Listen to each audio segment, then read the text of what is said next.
नमस्कार, मैं हूं विद्यासागर। स्वागत है आप सभी का दिल्ली लाइव में। बुलेटिन में सबसे पहले बात करेंगे, केंद्रीय मंत्रिपरिषद की बैठक खत्म हो गई है। पीएम मोदी की अध्यक्षता में बैठक हुई। करीब 5 घंटे तक चली मंत्रिपरिषद की बैठक। तो आपको बता दें कि केंद्रीय मंत्रिपरिषद की बैठक आज हुई है, जिस पीएम मोदी की अध्यक्षता में बैठक लगभग 5 घंटे तक चली और फिलहाल ये बैठक खत्म हो चुकी है। कई मुद्दों को लेकर बात हुई है, कई प्रस्तावों पर मुहर लगी है।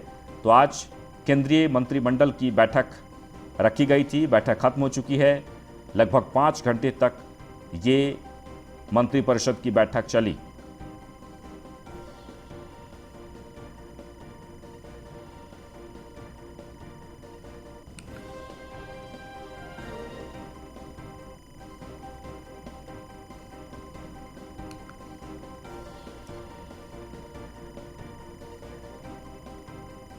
तो एक बार आपको फिर से बता दें, पीएम मोदी की अध्यक्षता में केंद्रीय मंत्रिपरिषद की बैठक हुई, जो खत्म हो चुकी है। करीब 5 घंटे तक मंत्रिपरिषद की बैठक चली। आगे बढ़ते हैं। कांग्रेस के पूर्व अध्यक्ष राहुल गांधी ने ट्वीट किया है, एससी ने गलती सुधारने का मौका दिया है।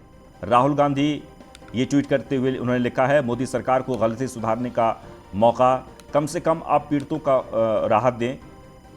मोदी सरकार मुआवजे की सही राशि तय करें, ये सही दिशा में महत्वपूर्ण कदम है।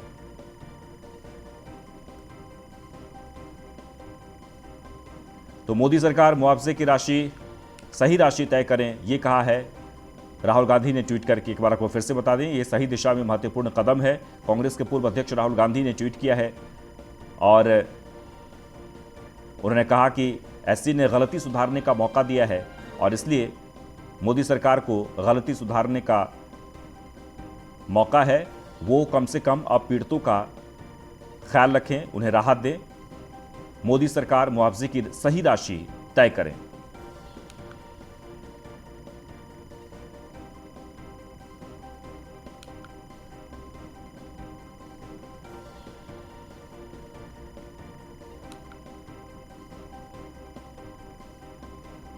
तो एक बार आपको फिर से बता दें, कांग्रेस के पूर्व राष्ट्रीय अध्यक्ष राहुल गांधी ने ट्वीट करके मोदी सरकार पर निशाना साधते हुए उन्होंने कहा कि मोदी सरकार मुआवजे की सही राशि तय करें। वहीं केंद्रीय मंत्री रविशंकर प्रसाद ने बुधवार को केंद्रीय कैबिनेट की बैठक के लिए कई अहम फैसले जो लिए गए हैं उसकी जानकारी दी है। इसको लेकर उन्होंने बताया कि कैबिनेट ने भारत नेट योजना को मंजूरी दी है, जो पीपीपी मॉडल के तहत 16 राज्यों में लागू होगी। साथ ही उन्होंने बताया कि भारत नेट योजना के लिए 29,432 करोड़ रुपए की जरूरत होगी। वहीं प्रेस कॉन्फ्रेंस के दौरान रविशंकर प्रसाद ने कहा कि इंफॉर्मेशन हाईवे हर गांव तक पहुंचे, इस दिशा में सरकार ने ऐतिहासिक फैसला लिया है। पिछले 15 अगस्त को लाल किले के प्राचीर से पीएम मोदी ने घोषित किया था कि 1000 दिन में 6 लाख गांवों में भारत नेट के माध्यम से ऑप्टिकल फाइबर ब्रॉडबैंड लगाएंगे। आगे उन्होंने ये भी कहा कि आज इस दिशा में एक महत्वपूर्ण निर्णय हुआ है। हम 1.56 लाख ग्राम पंचायतों में पहुंच चुके हैं। देश की 2.5 लाख ग्राम पंचायतों को ऑप्टिकल फाइबर से जोड़ना था। आज भारत नेट को पीपीपी के माध्यम से देश के 16 राज्यों में 29,432 करोड़ रुपए के कुल खर्च पर हमने मंजूरी दी है। जब से हमारे प्रधानमंत्री जी की अगुवाई में सरकार आई है, उसमें कुछ स्पष्ट लक्ष्य होते हैं। हर गांव में सड़क पहुंचे, हर गांव में बिजली पहुंचे और अब हर गांव में इंफॉर्मेशन ई-वे पहुंचे। ये है मॉडल ऑफ डेवलपमेंट। आपको समय पर बताया जाता है कितनी सड़कें बनी हैं, कितनी बन रही हैं। नेशनल हाईवे तो रिकॉर्ड बना है, बताने की जरूरत नहीं है। आज देश के सारे गांव में बिजली पहुंच गई है। इसकी चर्चा भी होती रही है कई बार, संसद के अंदर, संसद के बाहर। और पिछले 15 अगस्त को लाल किले की प्राचीर से प्रधानमंत्री जी ने घोषित किया था कि 1000 दिन में देश के 6 लाख गांव में हम optical fibre broadband Bharat net के माध्यम से लाएंगे। Bringing optical fibre broadband through BharatNet within a time limit of 1,000 days in all the 6 lakh villages of India. That was a public declaration on the last Independence Day from the ramparts of Red Fort. वहीं आम आदमी party की कालकाजी विधायक आतिशी को income tax का notice मिलने पर party के मुख्य प्रवक्ता सौरभ भारद्वाज और खुद आतिशी ने प्रेस कॉन्फ्रेंस की। इस दौरान आपके मुख्य प्रवक्ता सौरभ भारद्वाज ने कहा कि केंद्र सरकार का बड़ा चहेता विभाग है आयकर विभाग। आतिशी को आयकर विभाग ने नोटिस दिया है और ये नोटिस 59,79,000 की चल संपत्ति पर दिया गया है, जो कि एफडी और म्यूचुअल फंड के रूप में है और जिसका जिक्र 2020 के चुनाव इलेक्शन में एफिडेविट में भी किया गया है। साधारण से साधारण बुद्धि रखने वाला आदमी भी अगर उसी एफिडेविट में और जानकारी पढ़ लेता तो समझ जाता। वहीं आतिशी ने कहा कि ऐसी कोई एजेंसी नहीं है जिसके जरिए केंद्र ने आम आदमी पार्टी के नेताओं को परेशान नहीं किया हो, लेकिन एक भी गलती नहीं ढूंढ पाए हैं और ये इनकम टैक्स नोटिस भी उसी की एक कड़ी है।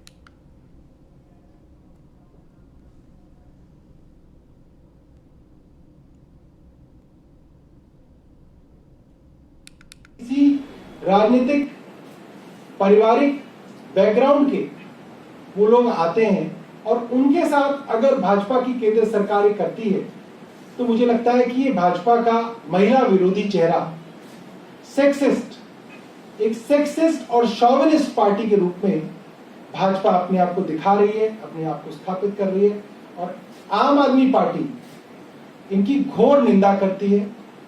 और हमें लगता है कि ये बहुत शर्मनाक है कि इस तरीके का काम करने के लिए केंद्र सरकार ने इनकम टैक्स विभाग को छोड़ा है। किसी राजनीतिक पारिवारिक बैकग्राउंड के वो लोग आते हैं और उनके साथ अगर भाजपा की केंद्र सरकार करती है तो मुझे लगता है कि ये भाजपा का महिला विरोधी चेहरा, एक सेक्सिस्ट और शॉविनिस्ट पार्टी के रूप में भाजपा अपने आप को दिखा रही है, अपने आप को स्थापित कर रही है और आम आदमी पार्टी इनकी घोर निंदा करती है। और हमें लगता है कि ये बहुत शर्मनाक है कि इस तरीके का काम करने के लिए केंद्र सरकार ने इनकम टैक्स विभाग को छोड़ा है। कहना चाहूंगी कि हम आपकी धमकियों से डरने वाले नहीं हैं। हम लोग, चाहे मैं हूं, चाहे सौरभ हैं, चाहे हमारे पार्टी के बहुत सारे नेता हैं जो अलग अलग फील्ड से अपनी नौकरियां छोड़ के राजनीति में आए हैं, इसलिए आए हैं क्योंकि हम देश की राजनीति बदलना चाहते हैं और भाजपा की इन खोखली धमकियों से हम डरते नहीं हैं। दूसरी बात, भाजपा के नेताओं के पास कुछ छुपाने के लिए होगा, क्योंकि उनके पास और उनकी पार्टी के पास संपत्ति कैसे आती है ये किसी को बताने की जरूरत नहीं। कहना चाहूंगी। आगे बढ़ते, दिल्ली पुलिस के पूर्व कमिश्नर एसएन श्रीवास्तव के रिटायर होने पर दिल्ली के परेड ग्राउंड पर एक विशेष परेड का आयोजन किया गया। परेड की सलामी के बाद एसएन श्रीवास्तव ने अपने संबोधन में अपने कार्यकाल के अनुभवों को साझा किया। साथ ही उन्होंने इस दौरान दिल्ली पुलिस की जमकर प्रशंसा की। साथ ही उन्होंने दिल्ली पुलिस से लोगों की मदद की भी अपील की। लगातार चुनौतियां मिली, चाहे वो कोविड हो या फिर साइबर क्राइम हो, तो किस तरह से पूरा सफर है? देखिए, ये सफर तो काफी, मैं एक तरह से कहूँ फिल्मी अंदाज में कि काफी सुहावना सफर रहा है। ये एक मैं तो ये भी कहूँ कि इसमें परमात्मा का काफी आशीर्वाद था कि जो कुछ भी किया जा रहा था वो बिल्कुल ठीक तरीके से निकल रहा था। हर एक जगह पे कामयाबी मिली। जरूर चुनौतियां थी, मुश्किल घड़ी थी, लेकिन उसमें सूझबूझ का इस्तेमाल करते हुए, सभी का साथ लेते हुए, दिल्ली पुलिस के हर एक पुलिसकर्मी अफसर का साथ लेते हुए काम किया और हर एक जगह कामयाबी मिली। मुझे बहुत खुशी है कि जो इस अवधि में जब मैं कार्यभार में सौंप रहा हूँ तो एक संतुष्ट होकर के और ऊंचा सर करके मैं यहाँ से। तो दिल्ली के पास गाजीपुर बॉर्डर पर बवाल देखने को मिला। किसानों ने बीजेपी समर्थकों का विरोध किया। बीजेपी समर्थकों को किसानों ने काले झंडे भी दिखाए। बीजेपी समर्थकों पर पथराव किया गया। दिल्ली से वापस लौट रहे थे बीजेपी के प्रदेश मंत्री अमित वाल्मीकि। यूपी गेट पर स्वागत होना था। वहीं मामले में भाजपा के राष्ट्रीय प्रवक्ता राकेश टिकैत का कहना है कि भाजपा के कार्यकर्ताओं ने आज गाजीपुर बॉर्डर पर फ्लाईवे के बीच मंच के पास भारी संख्या में इकट्ठा होकर किसी नेता के स्वागत के बहाने ढोल बजाकर आंदोलन विरोधी नारे लगाए। भाजपा कार्यकर्ताओं के मना करने पर लाठी डंडों से हमला किया, जिसमें किसान घायल हुए हैं। किसान यूनियन ने कहा कि भाजपा अब आंदोलन को हिंसा से तोड़ना चाहती है, जिसका उदाहरण आज की गाजीपुर बॉर्डर पर भाजपा कार्यकर्ताओं द्वारा की गई है।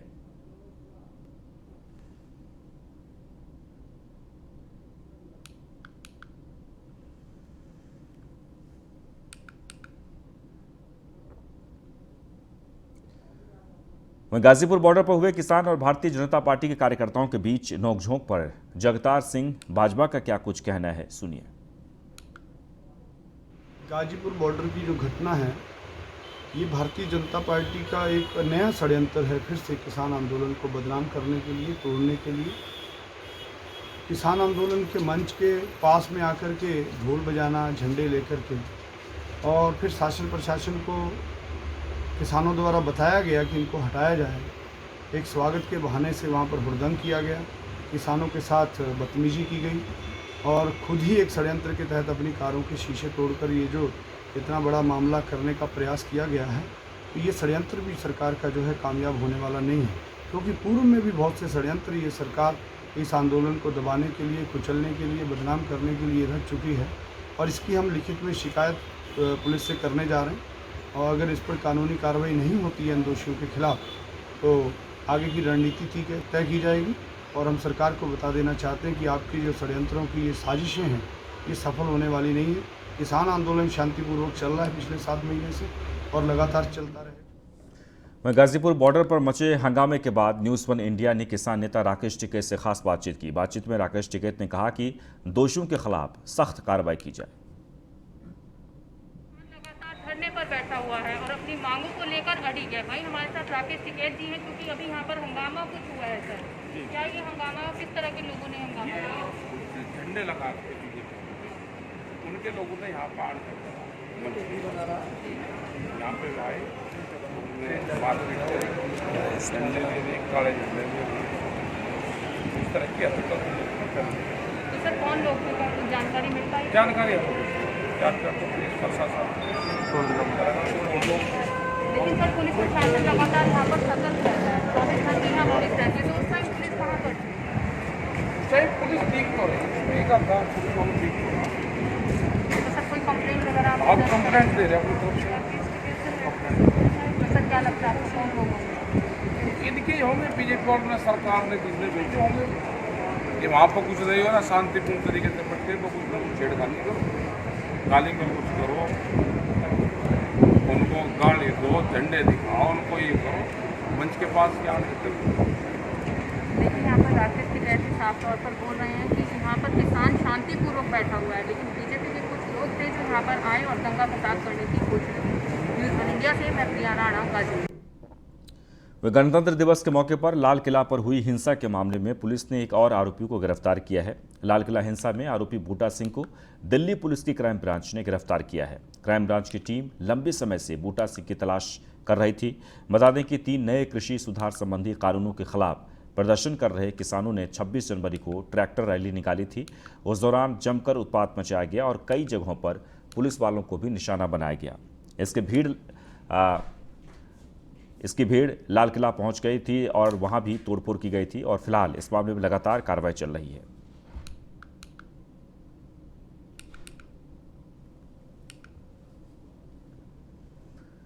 वहीं दिल्ली के कोटला मुबारकपुर थाना पुलिस और बदमाशों के साथ मुठभेड़ हो गई है। मुठभेड़ के दौरान पुलिस ने 3 बदमाशों को गिरफ्तार कर लिया है, जबकि 2 बदमाश मौके से फरार होने में कामयाब हो गए। पुलिस के मुताबिक 5 बदमाश साउथ दिल्ली इलाके में कई दिनों से वारदातों को अंजाम दे रहे थे और इन बदमाशों के ऊपर 100 से ज़्यादा मुकदमे दर्ज हैं और करीब 300 से ज़्यादा वारदातों को अंजाम दे चुके हैं। वहीं इसे लेकर न्यूज़ 1 इंडिया के संवाददाता दीपक शर्मा ने मौके का जायजा लिया।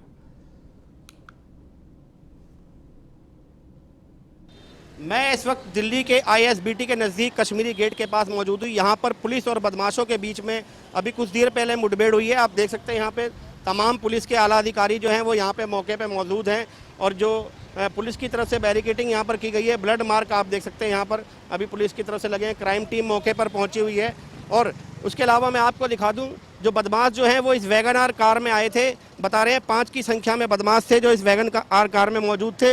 इनके पीछे कोटला मुबारकपुर थाने की पुलिस जो है वो लगी हुई थी, क्योंकि उनको इन्फॉर्मेशन मिली थी कि ये उस इलाके में कई दिनों से वारदात को अंजाम दे रहे थे।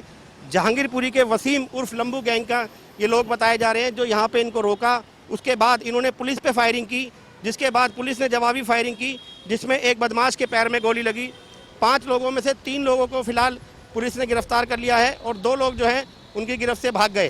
फिलहाल जो है पुलिस मौके पर मौजूद है कोटला मुबारकपुर थाने के खुद SHO हैं विनय कुमार जी, वो मौके पर मौजूद हैं।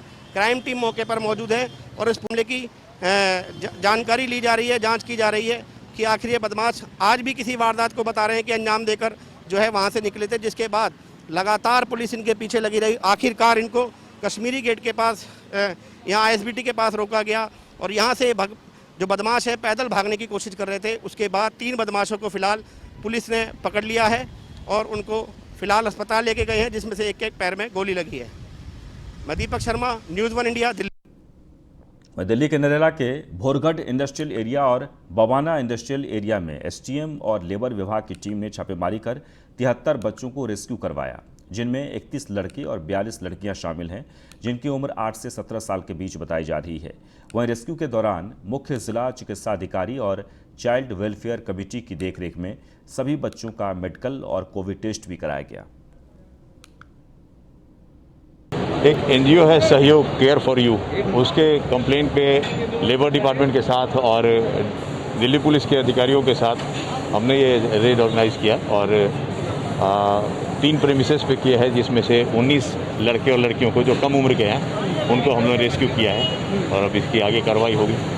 तो अभी क्या इन फैक्ट्रियों को सील किया जा रहा है या अभी बाद की कार्रवाई बाद में की जाएगी? अभी फैक्ट्रियों को सील करने की नौबत नहीं है, ऐसी कोई ज़रूरत नहीं महसूस हुई है। अब इन बच्चों का फैक्ट्री के मालिक को बुला के देखा जाएगा कि लेबर इंडियन जो मिनिमम वेजेज एक्ट वगैरह है उसके हिसाब से इनका पेमेंट हुआ है या नहीं हुआ है। अगर नहीं हुआ है तो उसका वो पेमेंट भी होगा और जो भी पेनल एक्शन होगा वो सब कुछ।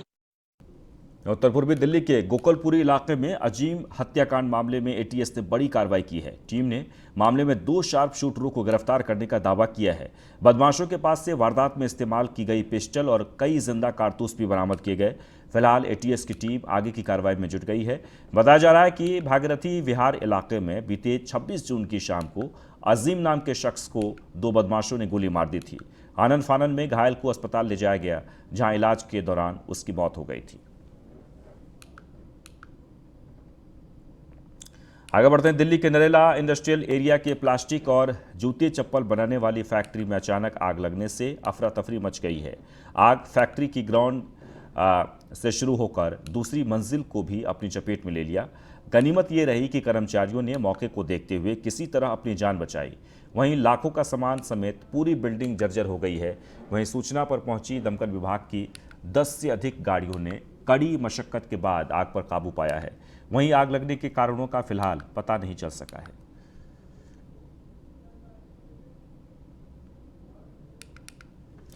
पिछले कई दिनों से EVS यानी इकोनॉमिकली वीकर सेक्शन को लेकर अभिभावक प्रदर्शन कर रहे थे। अभिभावकों की मांग थी कि EVS कैटेगरी में बच्चों का एडमिशन स्कूल नहीं कर रहे हैं, जिसके बाद अब दिल्ली के शिक्षा मंत्री और डिप्टी CM मनीष सिसोदिया ने बड़ा ऐलान किया है। EWS कोटे में एडमिशन पर दिल्ली सरकार का ऐलान। स्कूलों को बच्चों के एडमिशन करने के आदेश। दिल्ली सरकार करेगी स्कूलों को भुगतान।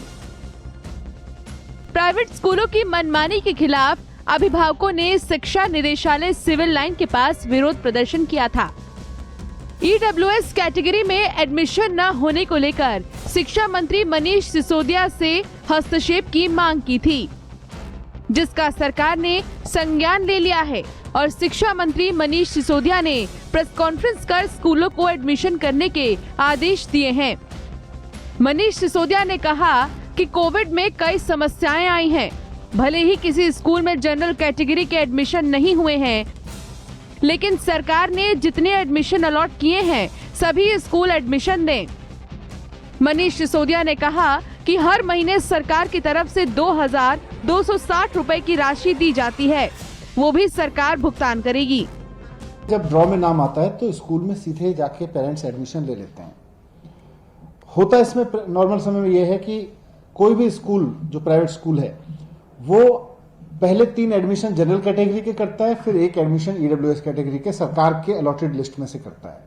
मेरे पास में रोजाना सुबह पेरेंट्स आते हैं बहुत सारे मिलने की, साहब हमारा बच्चे का EWS में नाम तो आ गया लेकिन उसको एडमिशन नहीं दे रहा है स्कूल।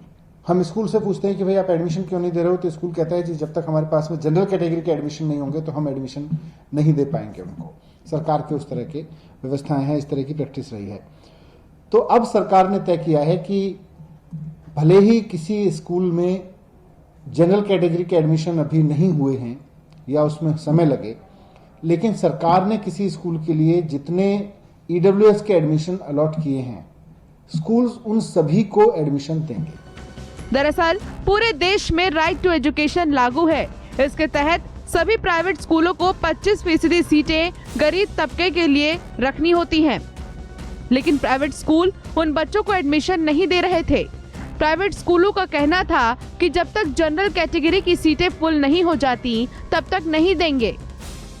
लेकिन अब मनीष सिसोदिया ने स्कूलों को निर्देश दिया है कि भले ही जनरल कैटेगरी की सीटें फुल ना हो, लेकिन ईडब्ल्यूएस कैटेगरी के बच्चों को एडमिशन दें। Bureau report, news 1 India. और इसी के साथ ही इस बुलेटिन में बस इतना ही, लेकिन आप बने रहें न्यूज़ 1 इंडिया के साथ। नमस्कार।